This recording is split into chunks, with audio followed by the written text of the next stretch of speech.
Paulus se tweede brief aan die Tessaloniërs.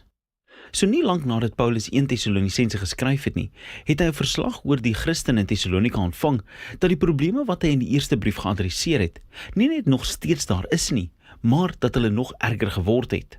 Die vervolging het nog meer intens geraak en die Tessaloniese Christene het verward en bang geraak oor die wederkoms van Jesus.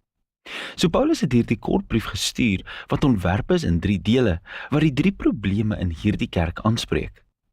Eerstens bied Paulus hoop, te midde van hulle volgehoue vervolging, en dan gee hy duidelikheid oor die komende dag van die Here. Dan bring hy 'n baie spesifieke uitdaging aan die leegleiers, mense wat geweier het om normale werk te doen. En die einde van elkeen van hierdie afdelings word duidelik aangedui deur 'n kort slotgebed. Paulus begin met 'n dankgebed vir die Tessaloniërs se volgehoue getrouheid en liefde, en spesifiek hulle volharding. Hy het uitgevind dat hulle Griekse en Romeinse en miskien selfs Joodse bure hierdie Christene nog meer intens vervolg. Hulle is 'n godsdienstige minderheid wat erg onderdruk word. En Paulus is bekommerd dat hulle dalk hulle vertroue in Jesus mag verloor as dit erger raak. So Paulus herinner hulle, soos hy ook in sy eerste brief gedoen het, dat hulle lyding omdat hulle met Jesus geassosieer word, 'n manier is om deel te hê aan God se koninkryk. Jesus is ingewy as koning deur sy lyding aan die kruis. En so sal sy volgelinge hulle oorwinning oor die wêreld wys deur Jesus se vredelewende en geduldige volharding na te volg. Paulus herinner hulle ook dat hierdie nie vir ewig sal aanhou nie. Wanneer Jesus terugkeer, sal hy die kom oordeel wat hulle onderdruk het en die onskuldiges kwaad aangedoen het. Hy sê spesifiek, hulle straf sal wees om vir ewig van God se aangesig en van sy magtige heerlikheid verban te word. Paulus spekuleer nie hier oor die lot van diegene wat Jesus verwerp nie, behalwe om te sê, solank hulle geleef het, wou hulle niks met Jesus te doen gehad het nie, en uiteindelik kry hulle wat hulle wil hê, geen verhouding met hul skepper en hul koning nie. En dis vir Paulus die grootste tragedie. Om verwydering van Jesus te kies, wat die bron is van alle lewe en liefde, is om jou eie ondergang te verseker. Hy sluit hierdie gedagte af, deur te bid dat God hulle lyding sal gebruik om 'n diepe karakterverandering aan die gang te sit, sodat hulle lewens eer aan Jesus se naam sal bring. Paulus gaan dan aan om 'n spesifieke kwessie aan te spreek oor die wederkoms van Jesus en die dag van die Here. So iemand in die Tessaloniese kerkgemeenskappe het vals inligting in Paulus se naam versprei deur te sê dat God se finale daad van regverdigheid teenoor menslike boosheid die dag van die Here aangebreek het. En dit het reeds gekom. En hierdie mense het heel waarskynlik voorspel op watter datum die einde van dinge sou aanbreek en hulle het ander Christene bang gemaak.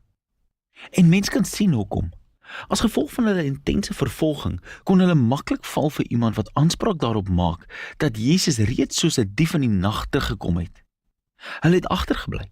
Miskien het hy die Tessaloniërs in hulle lyding verlaat. Hierdie tipe praatjies het Paulus regtig vies gemaak. Dis 'n wanvoorstelling van sy onderrig. Jesus se wederkoms moet nooit vrees laat ontstaan nie, maar eerder hoop en selfvertroue. Paulus herinner hulle aan alles wat hy hulle oor Jesus se wederkoms geleer het toe hy by hulle was. En hy gee hier 'n kort opsomming daarvan. Dis eintlik te kort.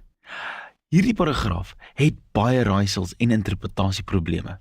Maar wat duidelik is dat hy die welbekende tema van die profete Jesaja en Daniël aanhaal, dat die koninkryke van die wêreld sou aanhou om leiers op te lewer wat teen God sou rebelleer, soos Nebukadneser of die koning van die noorde in die verlede gedoen het. Hierdie leiers het hulself verhoog tot goddelike gesag. En vir Paulus gee hierdie antieke konings en profeseë vir ons beelde. Hulle wys 'n patroon wat hy in vervulling sien gaan het tydens sy lewe deur die Romeinse keisers Caligula en Nero. En hy het verwag dat dit herhaal sou word. Dat die geskiedenis sou oploop na 'n punt waar daar 'n rebelse leier is wat deur die bose self bemagtig is. Iemand wat chaos en geweld in God se wêreld sou veroorsaak, maar nie vir ewig nie. Wanneer Jesus terugkom, sal hy die rebel konfronteer en almal wat boosheid pleeg en hy sal sy mense verlos. Waarmee Paulus hier besig is nie om latere lesers rede te gee vir apokaliptiese spekulasie nie. Hy is eerder besig om die Tessaloniërs te troos. Hy herinner hulle weer aan wat Jesus hulle geleer het uit Markus 13, wat sê dat die gebeure wat lei tot sy wederkoms baie duidelik en in die openbaar sal wees. En daarom hoef hulle dus nie bang of bekommerd te wees dat hulle agtergelaat is nie. Hulle moet eerder getrou bly tot Jesus terugkeer en hulle verlos. So in hierdie slotgebed vra hy Jesus en die Vader om die Tessaloniërs te versterk om getrou te bly aan die weg van Jesus wat Paulus by sy laaste onderwerp bring. Dis 'n uitdaging vir diegene wat leegleiers was, wat nie net lei beteken nie. Dit verwys na mense wie onverantwoordelik was en geweier het om te werk en vir hulself te voorsien, wat chaotiese persoonlike lewens tot gevolg het.